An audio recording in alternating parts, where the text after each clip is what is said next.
नमस्कार बच्चों। High school परीक्षा 2022 के लिए जो वस्तुनिष्ठ प्रश्न आने हैं और जो राज्य शिक्षा केंद्र द्वारा प्रश्न बैंक बच्चों को दी गई हैं, उनमें जो वस्तुनिष्ठ प्रश्न हैं उनमें अपन लोग जानते हैं कि 30% सिलेबस कम करके वो बनाई गई हैं और उनमें से जो पार्ट हैं 15 पार्ट हैं, उनमें से एक पार्ट पूरी तरह से हट गया है इस बार 2022 के एग्ज़ाम के लिए। और बाकी के जो पार्ट हैं 14 पार्ट, उनके मैं वस्तुनिष्ठ प्रश्न आपके सामने लेकर आया हूं और ये सभी अवधारणाओं के साथ मैं आपको यहाँ समझाऊंगा, जिससे आप अच्छे से अच्छे वस्तुनिष्ठ प्रश्न में नंबर ला सकें।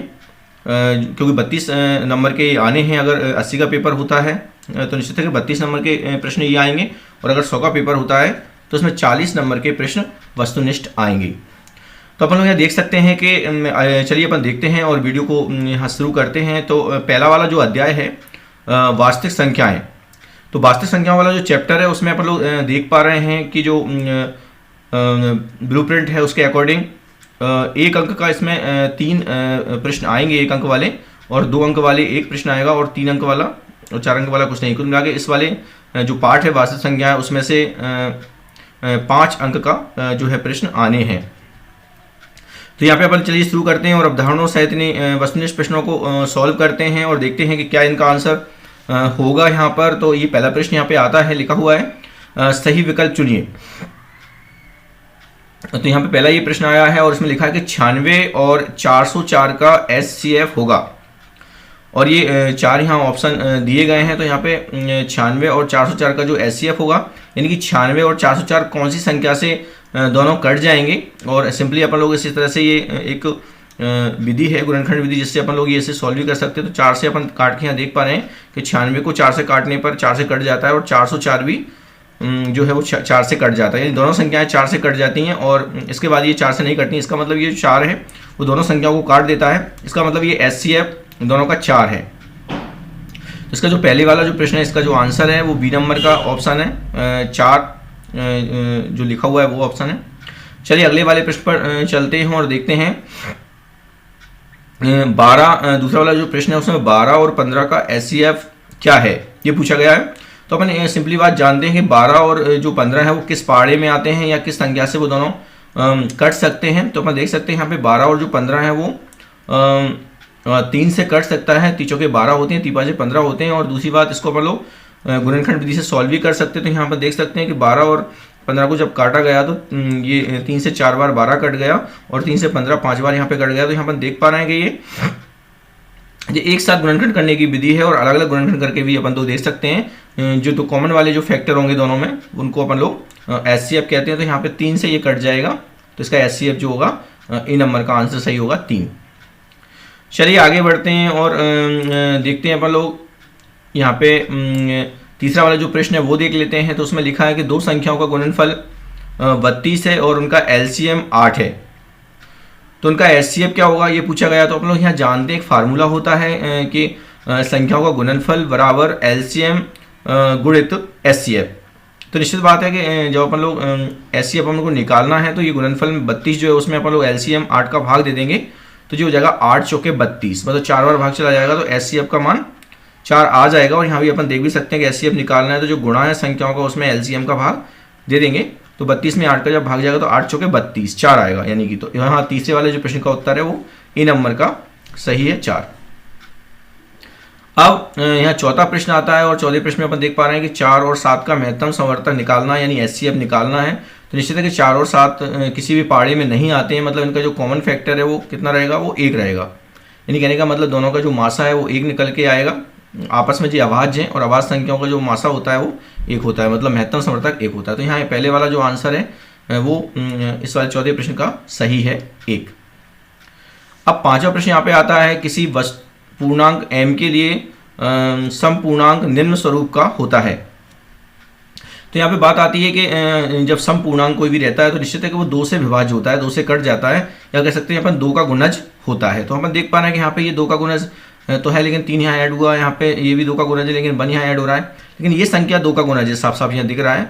2 की गुणज वाली संख्या, 2 की गुणज वाली जो संख्या रहती है वो समपूर्णांक होती है। तो यहाँ पे ये 2m जो है वो एक समपूर्णांक का यहाँ काम करेगा, यानी इसका रूप 2m डिज़ाइन का हो सकता है। तो ये 5वें सवाल का जो आंसर है वो सी नंबर का सही है। चलिए आगे बढ़ते हैं और देखते हैं, यहाँ 6वां प्रश्न आता है। तो 6वें प्रश्न में देखते हैं कि 5, 15 और 20 के लिए LCM और HCF का अनुपात होगा।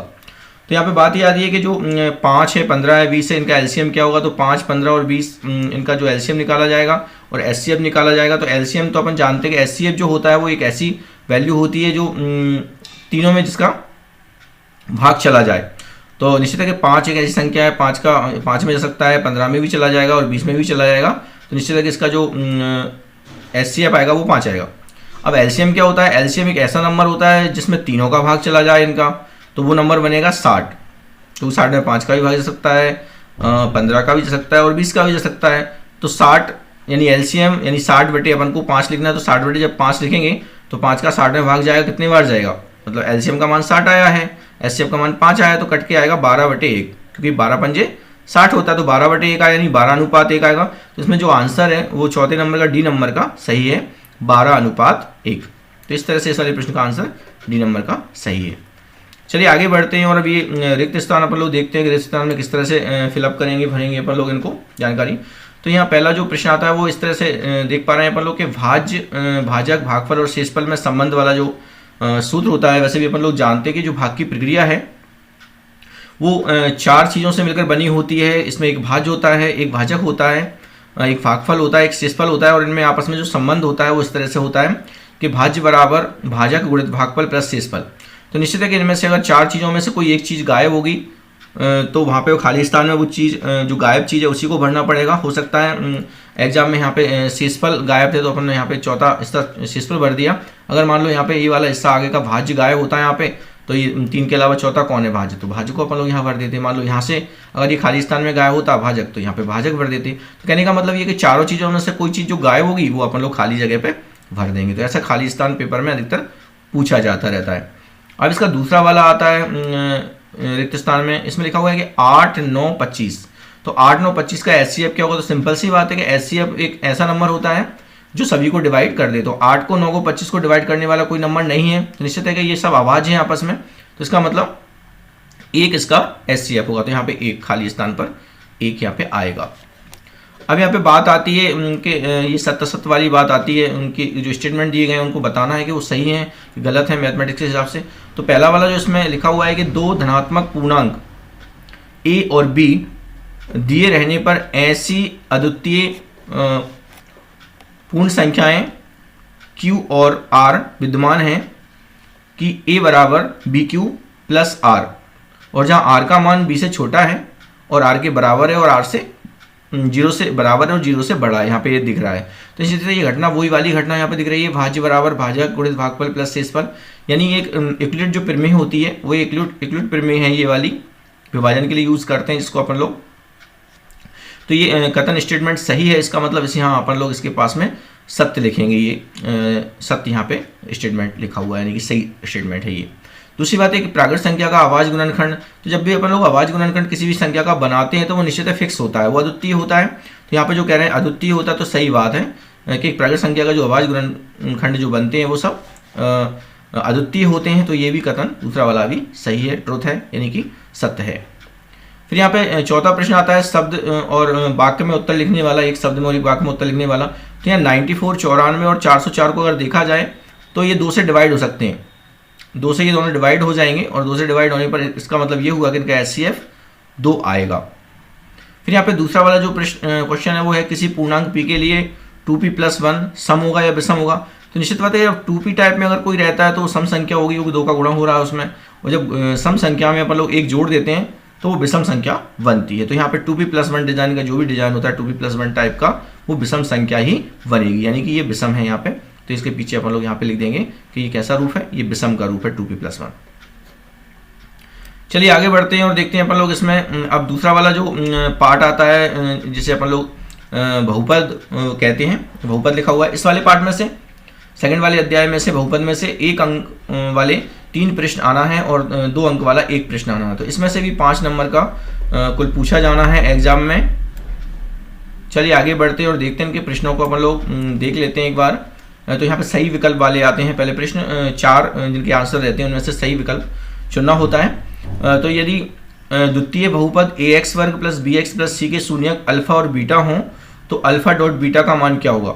तो बात पहले ये आती है यहाँ पे कि अगर जो बहुपद जो दिया गया है तो उसमें जो मान निकलते हैं x के वो शून्यक होते हैं, और अगर वो समीकरण होता है तो उसके जो मान निकलते हैं वो मूल होते हैं। तो यहाँ पे बराबर में चूंकि 0 नहीं लगा हुआ तो ये बहुपद है और बहुपद के शून्यक अल्फा और बीटा दिए गए हैं। तो यहाँ शून्यकों का जो गुणनफल रहता है वो रहता है c बटे a।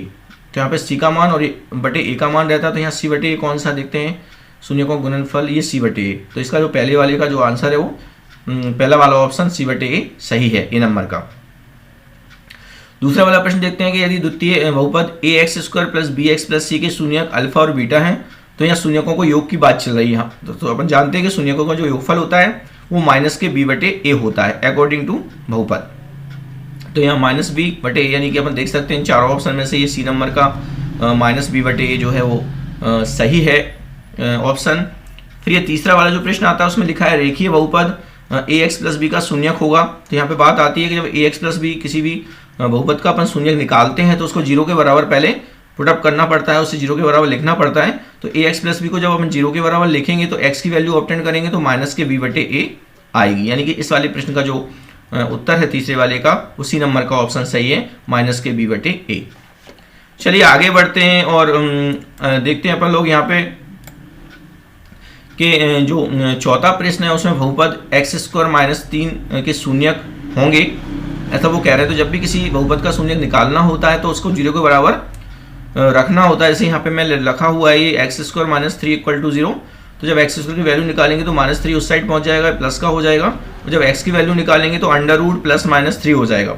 यानी इसमें जो शून्यक का मान निकलेगा वो प्लस माइनस अंडर रूट 3 आएगा। तो इसमें कौन सा ऑप्शन सही है, चारों ऑप्शन में से ये पहला वाला जो ए नंबर का ऑप्शन सही है प्लस माइनस अंडर रूट 3। तो चौथे वाले प्रश्न का आंसर ए वाला सही होगा। फिर पांचवा प्रश्न आता है उसमें एक बहुपद दे रखा है, उसके शून्यक वो पूछ रहे हैं। तो ये बहुपद x square plus 7x plus 10 दिया हुआ है। तो जब भी किसी के शून्यक निकालने होते हैं तो उसको 0 के बराबर रखने होते हैं। तो 0 के बराबर जब इसको रखेंगे अपन लोग तो निश्चित इसके जो फैक्टर बनेंगे वो x प्लस 2 और x प्लस 5 बनेंगे।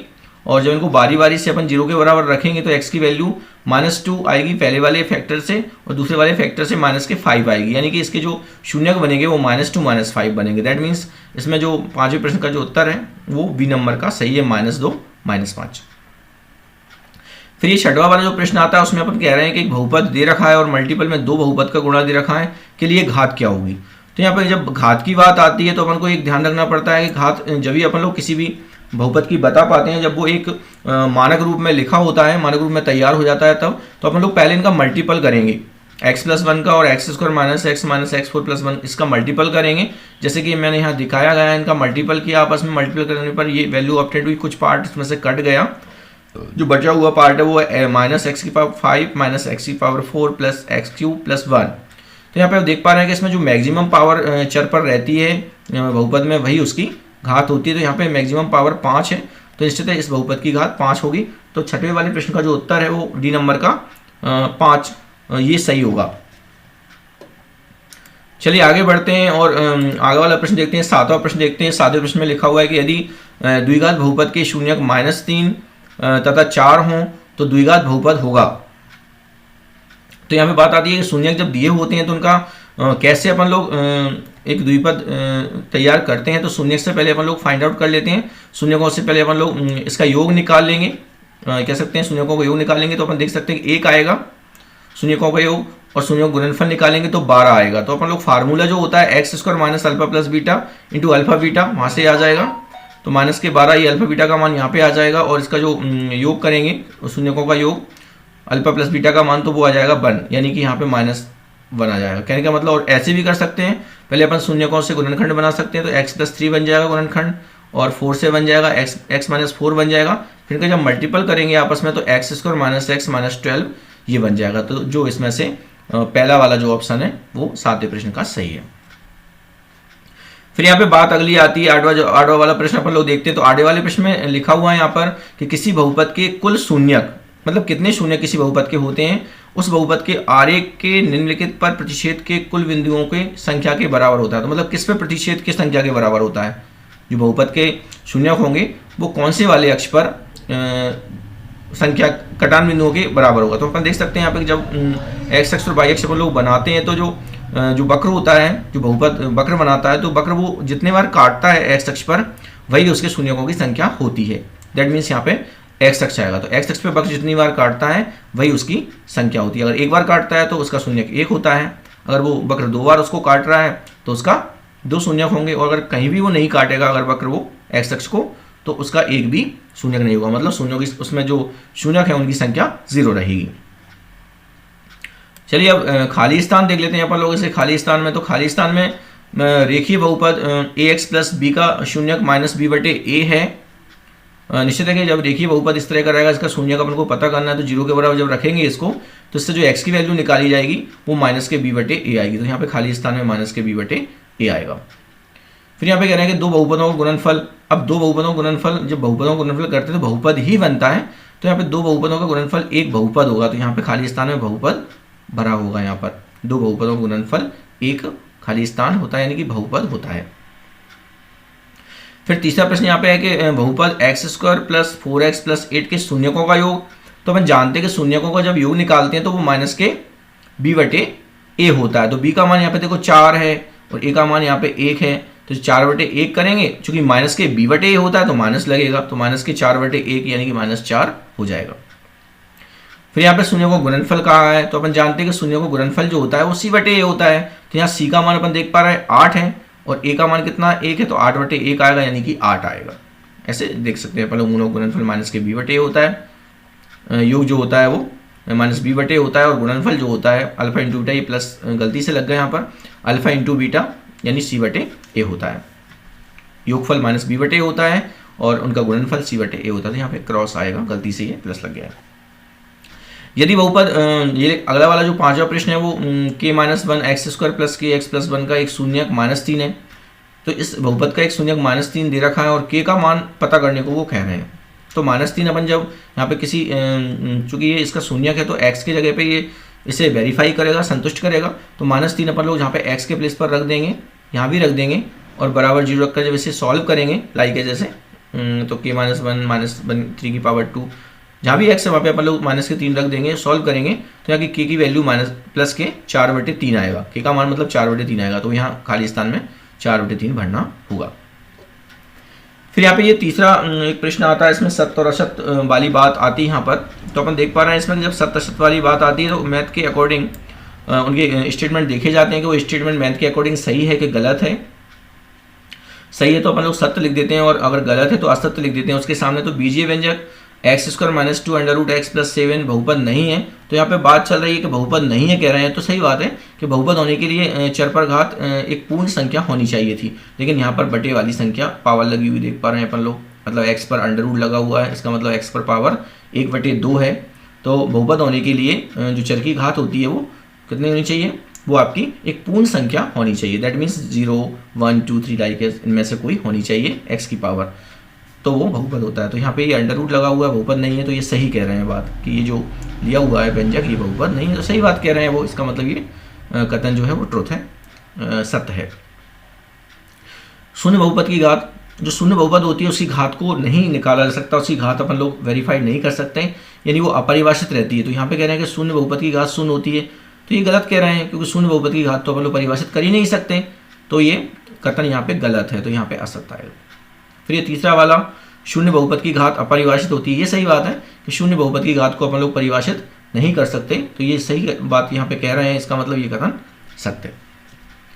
फिर यहाँ पे चौथा वाला प्रश्न ये लिखा हुआ है कि n घात वाले बहुपद के अधिकतम n शून्यक हो सकते हैं।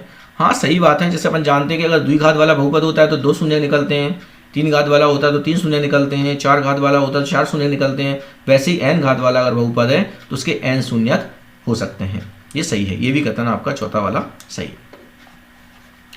फिर यहाँ पर चौथा प्रश्न यहाँ पे आया कि एक शब्द में और वाक्य में उत्तर अपन को देना है। तो रेखिक बहुपद की घात कितनी होती है।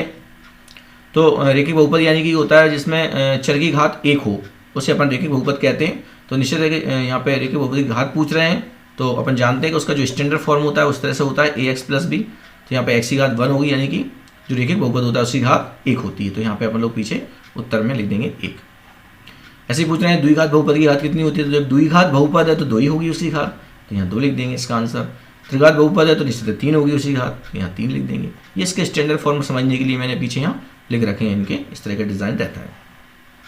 अभी चौथी बात यहाँ पे आती है कि एक बहुपद px के लिए y बराबर px का ग्राफ नीचे आकृति में दिया हुआ है, तो px के शून्यकों की संख्या बताइए। तो यहाँ पे अभी अब एक क्वेश्चन अपन लोग पहले कर चुके हैं कि जो कर्व होता है, जो वक्र होता है, वो x अक्ष पे जितने बार वो काटता है उतने ही उसके शून्यक होते हैं। तो यहाँ पे अपन देख पा रहे हैं कि जो चित्र है, इस चित्र में एक कर्व है और ये कर्व इस x अक्ष को 2 जगह पे यहाँ पे काट रहा है, 1 2 प्लेस पर यहाँ पे क्रॉस कर रहा है, काट रहा है। तो इसके 2 शून्यक होंगे इस सवाल के। तो यहाँ पे px जो बहुपद है उसके कितने शून्यक होंगे, 2 शून्यक होंगे। x अक्ष पे जितनी बार वो काटता है कर्व उतनी उसके शून्यक होते हैं।